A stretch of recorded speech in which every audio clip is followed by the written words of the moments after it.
All right, my lovelies. Hello this week.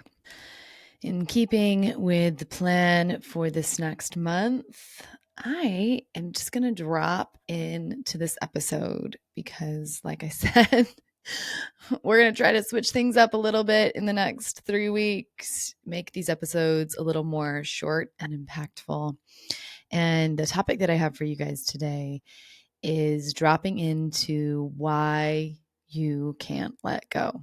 So, I'm speaking specifically to a lot of my clients that I've noticed, of women in the community, those of you that I've gotten on 90 minutes with, where intellectually you know this maybe isn't a fit, maybe even coming off of last week's episode, you can see that the characteristics I told you that are needed for a great marriage, right? A partner who is also invested in their emotional adulthood, someone who is working towards secure attachment for themselves and the journey that it takes to get there.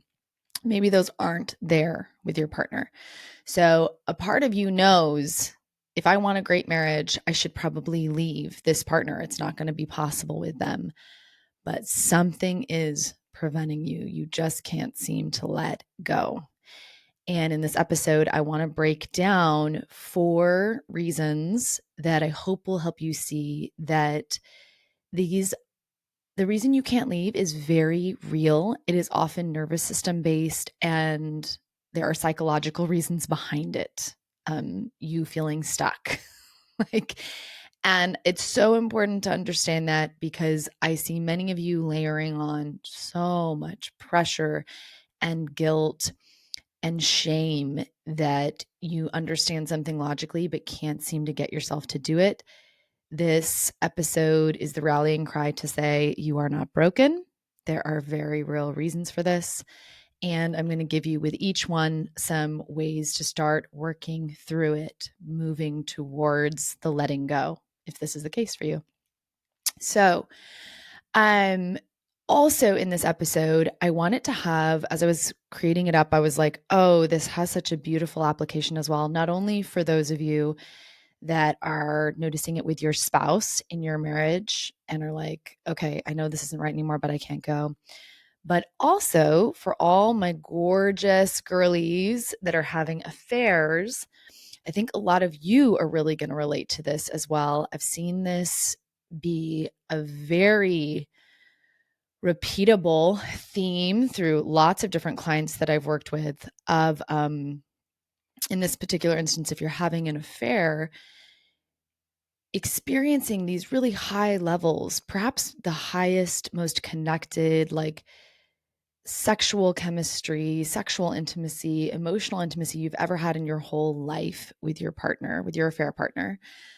But along with that, maybe ultimately seeing, unhealthy behaviors, maybe narcissistic behaviors, maybe, they've got similar childhood wounding that triggers your wounding, like you're, the opposite sides of the coin for each other. So there's a part of you that knows, okay, this actually isn't a fit. All of the pieces of the puzzle don't work together. But once again, no matter what you do, no matter how much you understand it intellectually, you actually find yourself unable to end it with your affair partner, and then also unable to end it with your spouse. And this one, this element, I think too, in fact, for all you gals, I feel like I see the mind fuck that kind of comes out of this around what's wrong with me almost gets to an even more heightened pitch over on this side. And maybe I wonder if that has to do with just you're experiencing a connection with someone that's even stronger. It's one thing to like know you want to leave your spouse, but to not feel that like intense connection with them, it's a whole other ball game when you're trying to end perhaps a relationship with an affair partner. In an instance where you might want to do that, I'm thinking specifically, one of the women that we have in the community, she has an affair partner who wants to stay married to his wife, who is like In fact, I have a personal client as well. I have multiple women that I know and I'm working with right now that have affair partners that are like claiming they're happily married, want to stay with their wives, and yet want to have a relationship with them on the side. Yet both of these women want to be primary partners. They don't want to have this dynamic. Not that this dynamic is wrong, right? Everybody gets to choose how they want to do it. But for them specifically, they know I want to be my partner's primary. And in this instance, they find themselves in these relationship dynamics with affair partners who are not going to do the work to make that happen and feeling like, fuck, I don't want this, but I can't seem to leave my affair partner. There's just something about them that keeps pulling me in. So if this is you, if this is you on that side with the affair dynamic, if this is you in your marriage with your spouse, I'm here to say, I've got y'all. This is not weakness, okay, everybody? It really comes down to nervous system and psychological wiring. So let's dive in. The first reason I have for you on why you may be finding it really difficult to let go is the biological component. And I had no idea that this was a thing until reading the Attached book. And I'm going to read this section for you right now just to drop you guys right into it with me. Numerous studies show that once we become attached to someone, the two of us form one physiological unit. Our partner regulates our blood pressure, our heart rate, our breathing, and the levels of hormones in our blood. We are no longer separate entities.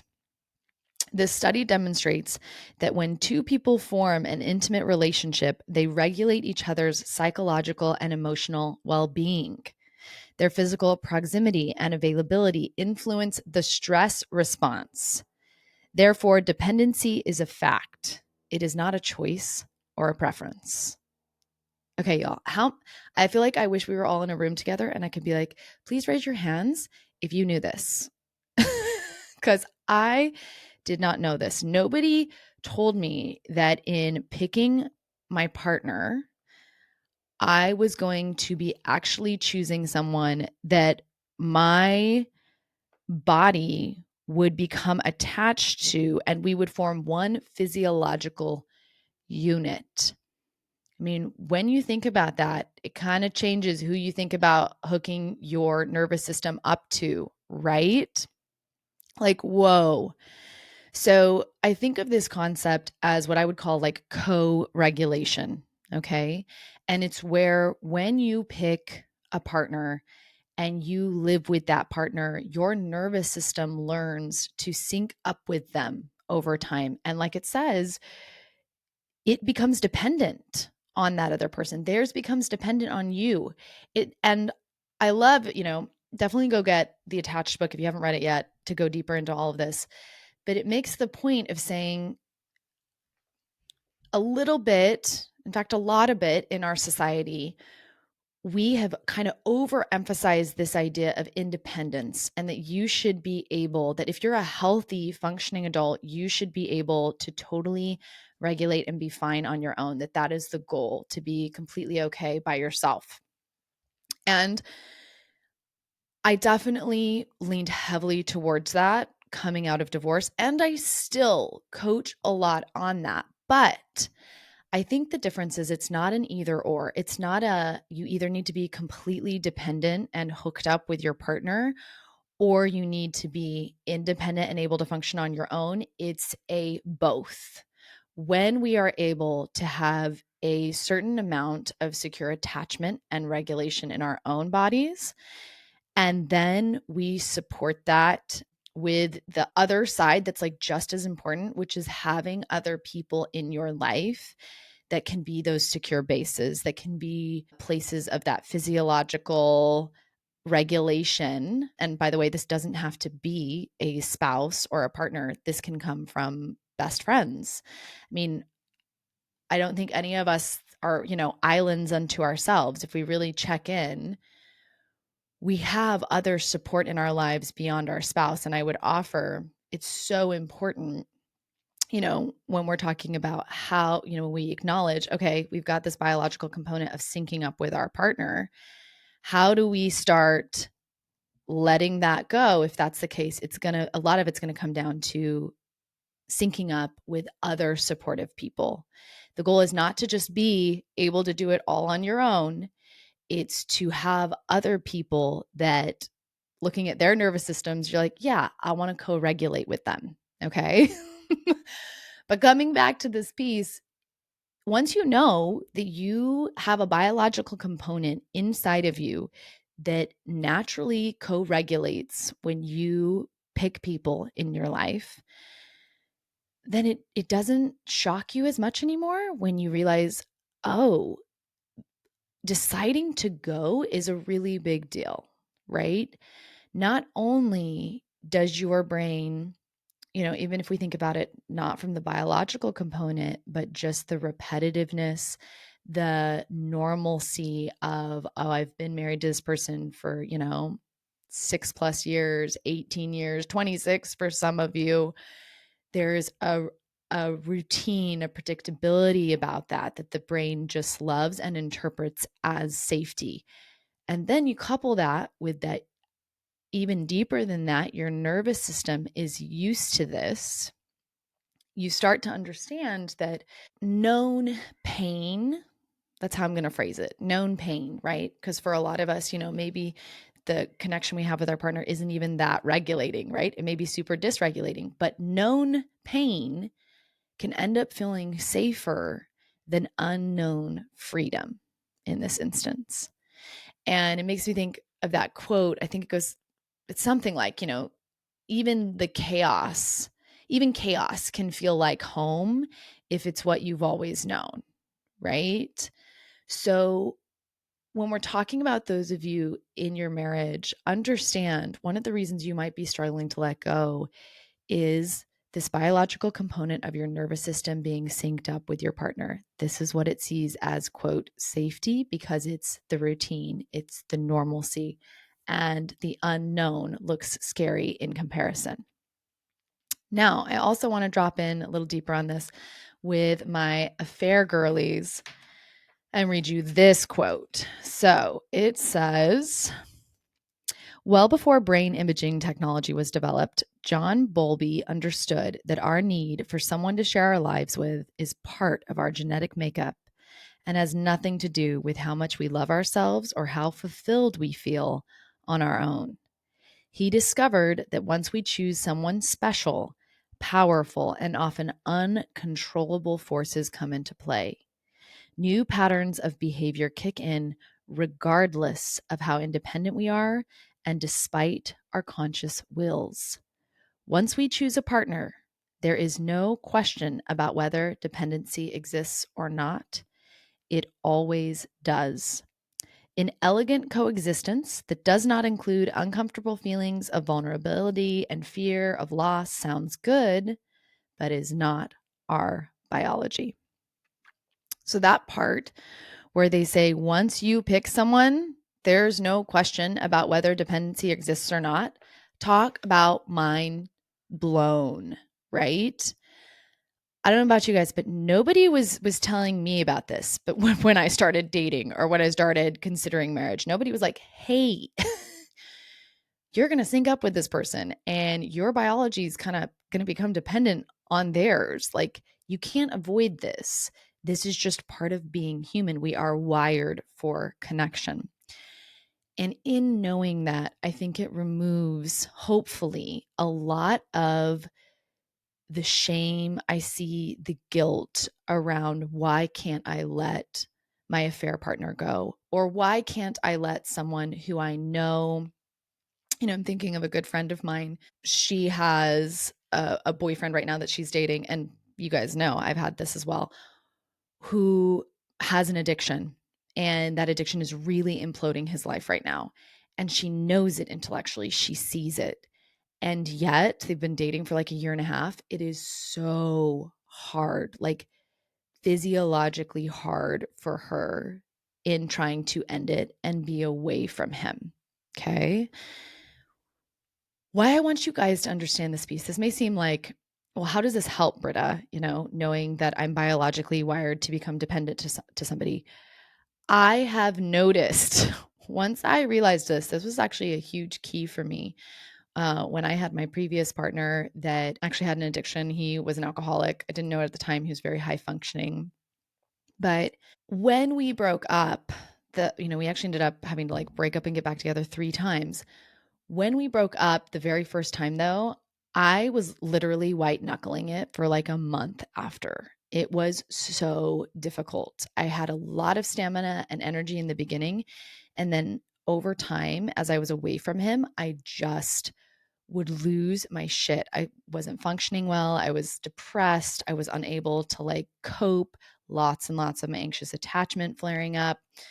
And I learned over that process of all of that happening, going back into the relationship, it's still not being good, breaking up again, similar symptoms, but not as strong, breaking up again. Like we did it 3 times that cycle. And then towards the end is when I found this. Like I reread Attached and I was like, oh my God, how did I miss this piece? And once I learned that, I was like, oh, in getting that awareness that this reaction in my nervous system wasn't actually because the stories my brain was making up, right? Oh, this is my person and I can't be away from him. Maybe he's the right thing for me. But it was rather just, oh, my nervous system is synced up to his. And therefore, once you know that, you can intentionally support yourself in the process of untangling that connection. Okay. And I think of it, it's just we've synced up, especially when it comes to affairs, when we share emotionally to those kinds of depths, when we share physical intimacy, sexual intimacy in that way. I just think of it as like, yeah, we're bonding the two of us together. And therefore, there's an unbonding, there's a reclaiming, a moving your nervous system regulation back into your own body.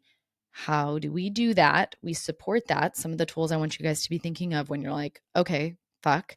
Either, you're experiencing a lot with your affair partner, or you're like, anytime I think about leaving my marriage, I just cannot deal in my body. You want to start getting more support for yourself in the tools of somatic work. So, a couple that I want to recommend for this are breath work. We had that awesome session with Allison Alexander in the community a couple months ago. We've got that as one of our extra resources there. You can also reach out. She does amazing classes online. So try that. That is an amazing learning to use your breath to bring your nervous system back into regulation is amazing. Movement is phenomenal for this. This is why I do ecstatic dance. Getting my body up and helping it move, especially because I have more of a like freeze and fawn response, helps me to re-regulate. And then also, we haven't explored this yet much on the podcast, but it's something every time I've used it, I really get a lot of help is tapping. So there's lots of videos on YouTube that you can use. And the key is that you're adding resources, you're adding tools that you can be using to help your body drop down in when it's feeling this, oh my God, I'm losing them. And I want to offer, we also, another thing that you can do is connecting in with others, finding that, creating that connection and that resourcing with other people that you trust with their nervous systems. And I've noticed how much like naming your fears, naming your feelings out loud with a friend or a compassionate witness, right? This is what therapy does. This is a lot of what coaching is, helps to create that connection, because we need that connection, right? We're wired for it. But with a partner or a person that is actually going to be a fit for us when we're thinking about our long-term goals, right? Going back to that episode last week, when you know what you want is a great marriage and the partner you currently have is not going to be able to support and be, an equal person in that, this is where we have to start. We have to start untangling your nervous system from theirs, re-resourcing it in you, and safe bases, other people around you that can be that for you. Now, the second reason that I have behind why you might be finding it hard to let go or understanding it intellectually, but not being able to do it physically is trauma bonds and the inconsistent reinforcement we get with those. So this one's a really big one as well. If you thought biological component was big, this one's huge. This is where I'm talking about we've had experiences. If you look back in your childhood, maybe we had parents who are emotionally immature, who could not show up for us. We've had these core wounds, and then our brain being unmanaged and just wanting to repeat what it knows, right? It sees similar as safe. And so it goes, oh, this was a lot like my childhood. This must be safe. It's not able to differentiate parts of our brain, especially when we're activated and in dysregulation, cannot delineate between those two. So this looks like relationships where we're getting that codependent narcissistic dance. There's lots of emotional manipulation. There's the gaslighting or the love bombing cycles. I can feel like so many of you like, oh yeah, this is me. And your system actually gets hooked on this roller coaster. And it's not unlike addiction, y'all. I want to say that word again. When you trauma bond and you get on this roller coaster of this emotional cycle with another person, playing out these patterns that are familiar from your childhood, it presents a lot like addiction. I have clients who are in these patterns, and it is so hard for them to get out because this is like the prime wiring of their childhood, especially if you had a narcissistic parent. I see this, especially I'm thinking of one of my clients who has, had a narcissistic mother. She developed a lot of codependent behaviors of people pleasing and just wanting to fix everything for everyone else. And now she's in this dynamic of, being married, also having an affair partner, and she just ping pongs between the two because she's constantly in one of these cycles with either one of her partners. And there's so many triggers when you're in this kind of a dynamic that it's really hard to get your head above the water. And as I'm saying all of this, I'm hoping a lot of you are going, oh yeah, this is like this is the CPTSD stuff. This is our emotional flashbacks. This is the neural pathways of our childhood hijacking us into these brain states where we feel hopeless and helpless and we don't know what to do, and we just kind of revert back to what we did as children and all the coping mechanisms we used. So now that we know what that is, we know that this is the second reason that might be tripping you up on being able to let go. I want to talk a little bit about what is involved in, working through this piece. Okay. So how, if this is what's blocking us from letting go, how do we start working through it to start letting go? Number one, most important piece is managing your CPTSD and doing the emotional flashback work.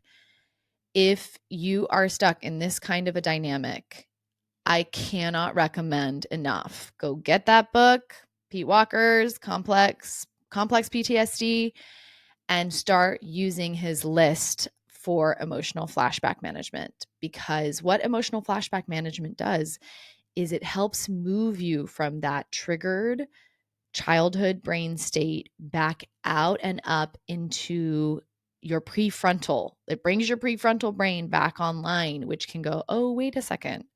I'm not a little kid at home anymore with my parents that if I don't make them happy, they'll punish me and I'll be neglected or I'll have love withdrawal. I'm actually an adult now. I'm married to someone that I can choose to leave. I have legal protections to do that. I have perhaps, I have a job. I can actually take care of myself, right?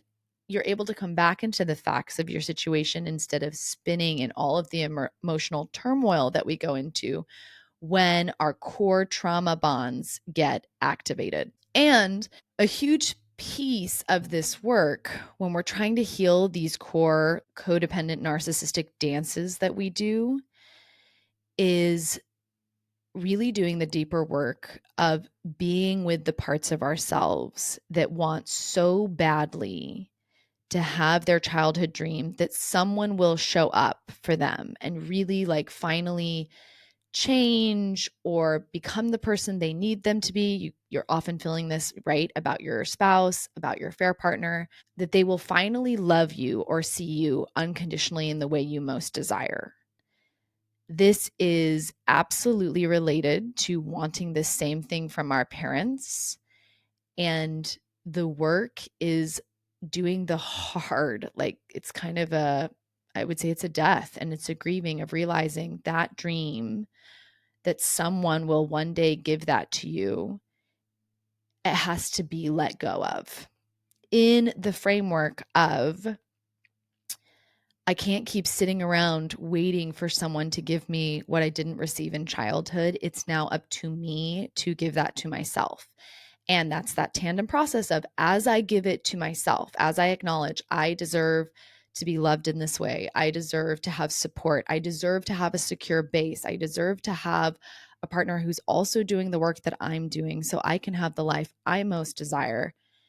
What we do is we step out of the places where we're not receiving that. And then that second piece is able to come in, which is where you start inviting in and only allowing in friends and partners and people in your life that are secure bases. We stop putting up with the bullshit.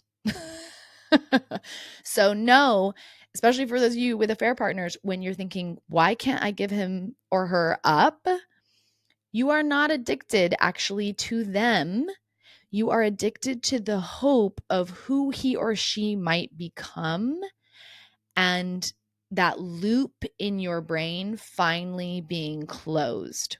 We can spend our whole lives hoping somebody else will finally close that loop and not realizing that that loop gets closed through CPTSD management. That loop gets closed through, if we go back to that first reason, biologically reclaiming your nervous system from its dependency on that person, syncing it back up with yourself, resourcing it in yourself, and syncing it with people that can actually support you in the ways you need. Another huge piece to this is going to be, when we're talking about, okay, what do we do instead? It's going to be setting boundaries and learning to take space from these individuals in your life, whether that's your spouse or your affair partner, that are just creating, because of the dynamic the two of you have, this never ending, triggering, can't get your head above water cycle, and taking that space without guilt, learning, like I said a couple episodes ago, I have to put my oxygen mask on first. That is priority number one.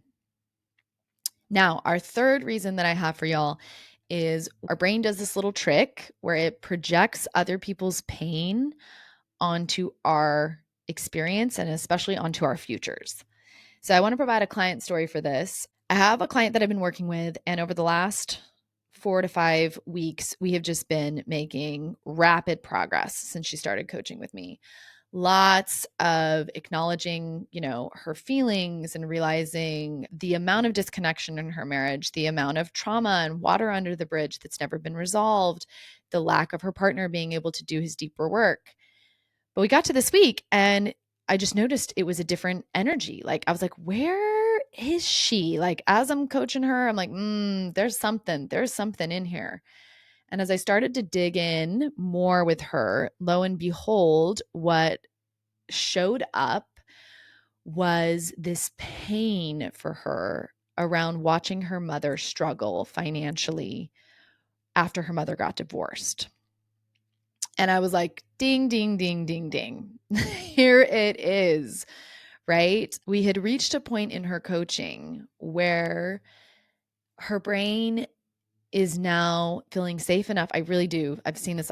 It's feeling safe enough with her that it's starting to let those deeper pieces come up. And this was just a part coming up, trauma from her childhood, saying, oh my God, it was so hard watching my mom struggle as a little girl. And that part's now saying, we can't get divorced because we're going to struggle as well. And you'll often see this when we watch people we love go through hard things, or when we go through hard things as children, we then form these beliefs. And so the belief that got formed for her was divorce equals struggling financially. That's what's going to happen. And she'd even, layered in another aspect of like it being also a failure, which I'm going to talk about that in my fourth reason that's coming up.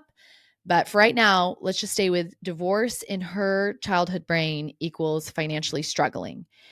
And so, in this moment where she's thinking about getting a divorce, we're not just dealing with the facts of her reality. Her brain is also projecting the pain of her mother's experience onto her current choice. And I just want to explain some of the science behind that real quick, which is that we have these gorgeous little amazing things in our brains called mirror neurons that fire not only when we are doing an actual action, when we're performing an action, but they also end up firing when we observe someone else doing it. And why they are so magic is because they essentially allow us to feel into someone else's experience, which is a huge part, right, of how we empathize and emotionally sync up with others. So, really, really beautiful. And can kind of hijack us in moments like this where we are projecting somebody else's pain that we haven't even experienced. We're experiencing it for ourselves through thinking about them. Or you guys have probably experienced this when you've talked to somebody who maybe went through a divorce and it didn't go so well, and they're like sharing with you how awful it was, or what they went through and the pain they experienced. And you may notice in your own body starting to feel their fear or their regret ahead of time for yourself. So, why we want to know about these and be very careful is because these can lead us to internalize other people's emotions and their experiences and then project them onto our own future, even if the facts of our situation, okay, like in my client's example, right, she has her own job, she's in a different situation financially than her mother would be, she's possibly got more opportunities, definitely her emotional readiness for it is on a different level than her mother was. So even if all of those facts are totally different, if your brain's being hijacked by this, you may be feeling pain and fear about a future that's not actually your own. So, if you find yourself doing this, I want you to ask yourself, am I imagining my own future in this moment or someone else's pain? And another amazing way that we can use mirror neurons to actually help us is by surrounding ourselves with people who are showing us examples of what we want most. So I have seen this the most powerfully over the last few months as I have really seen the impact that the community is having for the women in it. And I have been blown away to see how much the women in the community just not only supporting each other, like that's a big part of it, but also just witnessing each other, seeing each other going through hard things, watching other women empower themselves, make choices, move forward, creates those same energies and feelings in their bodies. So, and I just can't recommend enough, if you are struggling with this, projecting the worst possible things onto your future, you want to be filling your space, your world, the people you're connecting with women who are showing up in the ways you most want to show up and who have lives that you want as well. Okay, fourth reason, final one, is a loss of identity and the death of a dream. And I kind of talked about this just now with that client where I said a part of her thinks divorce is failure, right? For many women, for most of us, marriage has been a core identity and dream, right? Growing up as little girls, thinking of the white dress, thinking of the wedding, thinking about being a wife, possibly thinking about being a mother, thinking about that family unit, the dream of all the things you're going to do, the family trips you're going to take, the, Christmases, all of it. Okay. Even if that is no longer your reality, okay? Even if the marriage is not quote good right now, and intellectually you're like, I want to leave, you may not realize how much there is still grief here for you over the dream that you had dying. Because it's not just about divorcing this person, it's about when you divorce, you're leaving that dream. And for many of us who have invested a lot of resources and time and energy, and especially for those of us that are perfectionistic and do not like admitting, quote, failure, we can end up staying a lot longer purely from wanting to avoid admitting, okay, this is over. This, if the goal was to stay married, then okay, I failed. I'm not staying married. Don't underestimate the amount of work it is to sit in a space of okay, ooh, this quote failed. This is ending. The dreams I had, even though it's obvious they're no longer available or even here right now, but letting go of the possibility that they could be in the future is big. And then you layer onto that, okay? So not only is there this dream of all the things you hoped, but there's a whole identity caught up in this. The way you move through the world, thinking of yourself married, thinking of yourself as someone's wife, and everything that comes along with that, which especially here in America, I would say we've been taught to have a lot of our identities heavily tied to the home that we live in or the cars that we drive or the things that we have, these external indicators of quote success. And when you get divorced, a lot of that external display of, look, I'm successful, I made it, changes. Okay. I mean, definitely, you guys know I'm passionate about this. In America, we still view being married as successful and being divorced as a failure. I fucking hate that we do, and I'm trying to change that. But that is in the Kool-Aid, y'all.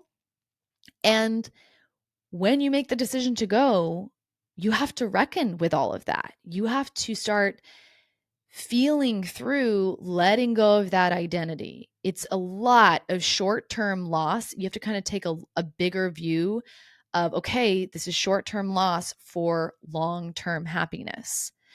And one of the biggest things I want to recommend when I'm giving you, tools to move through this is creating and focusing on a new identity and new dreams. Okay? Because when there's all this death happening, if you're not finding that compelling new vision that, okay, this is the new reality I'm going to create, this is the new home I'm going to live in, these are the new experiences I'm going to have. I think of one of my clients who right now is going through the divorce process, and we've really been needing to focus on here is the new apartment that you get to live in, instead of, while she's simultaneously grieving that Christmases are not going to be, every Christmas is going to be spent with her daughter, me helping her visualize this new world where it's yeah, but the Christmases you do, maybe you get to go take her to Paris. And maybe on the Christmases you're not with her, you're, on a vacation with your new boyfriend. You have to build a different world and see it for you to have the energy to come through that much death and create something different. So I hope from this episode, what I want you guys to take away most is that you can't think your way out of this, y'all. You can't think your way out of something that is in your nervous system registering as unsafe. You can't just bypass that with your brain. Each of these areas I mentioned, right? The biological component, the trauma bonds, your mirror neurons from projecting other people's pain onto your reality, the loss of identity and your dreams. Notice all of those activate in your body. So you are not actually indecisive, my loves.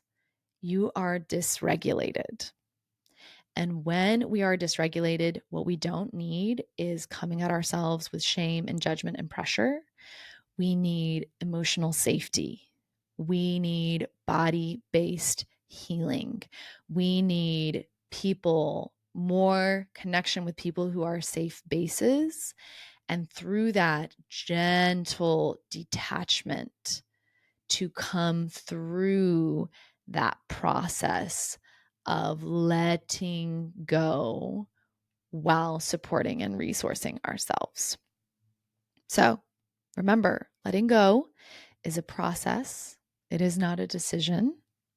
That means beautifully, you are not behind. You are not weak. You are actually wired for connection. And therefore, healing does not look like sharp, make a decision, disconnection overnight. It means gently through your own timing, through your own process, turning back towards yourself and finding your way through it.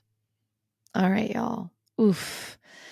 Just going to say at the end of this episode, know that once again, I am here for you. Of course, this is absolutely what I do on my 90-minute sessions. This episode's like a micro almost of some of the things we do in that 90-minute of identifying like where are these areas you're stuck, and then the resources that you can be dropping into, that you can be using to go start doing this work. It really helps when you finally have like a roadmap that you can just follow, like, oh, here's all the areas and here are the things I'm going to start doing.